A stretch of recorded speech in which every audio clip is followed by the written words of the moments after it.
யார்? இந்த இயேசு. இயேசு யார் அப்படின்றத நாம ஒவ்வொரு வாரமா சிந்திச்சுக்கிட்டே வரோம். இந்த வாரம் நாம பார்க்க போறது, அவர் பாவிகளுடைய கைகளில் ஒப்புவிக்கப்பட்டவர். பாவிகளுடைய கைகளில் இயேசு கிறிஸ்து ஒப்புவிக்கப்பட்டார்.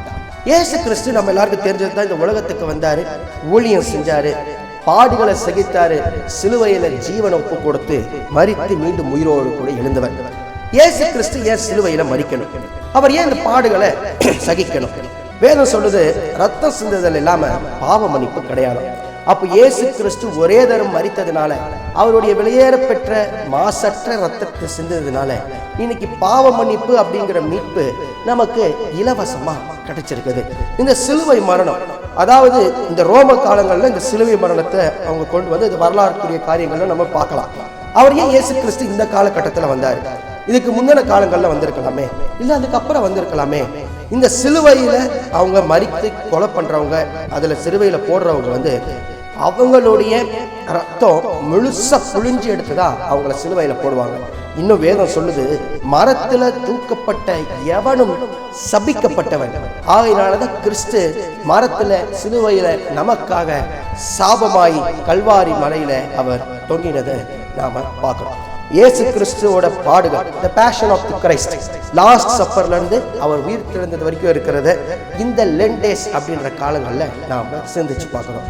நாம இனி அடுத்து வர ஒவ்வொரு வாரமும் அவருடைய பேஷன், அவர் பட்ட பாடுகளை சிந்திச்சுக்கிட்டே வரலாம்.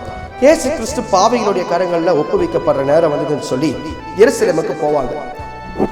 எருசலேம்ல ஒரு நாள் இயேசு கிறிஸ்து சாயங்காலம் அவங்க சீஷர்கிட்ட மேலறையில ஒரு வீட்டுல பந்தி அமர செய்து, அவங்களுக்கு இது என்னுடைய திரு சரீரம், இது என்னுடைய திரு ரத்தம், இதை பானம் பண்ணுங்கள், இதை புசிக்கும் பொழுதெல்லாம் என்னை நினைவு கூறும்படி இதை செய்யுங்கள் சொல்லி, இது என்னுடைய புதிய உடன்படிக்கையா இருக்குதுன்னு சொல்லி சீஷர்கள்ட்ட கொடுப்பாரு.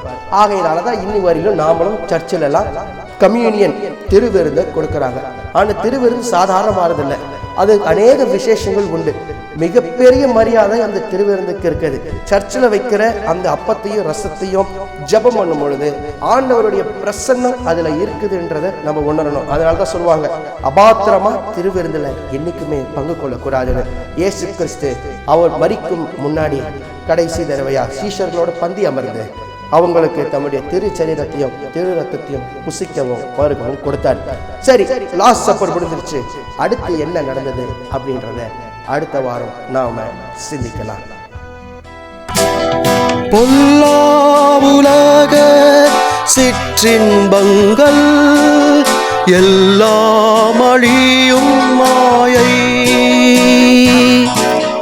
காணாய் நிலையான சந்தோஷம் பூவீடு கர்த்தாவின் அன்பண்டை வா.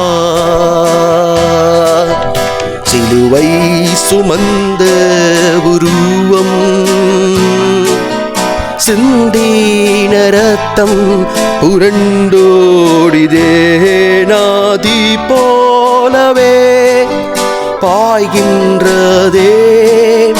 நம்பி இயேசு அண்டை வா, நம்பி இயேசு அண்டை வா.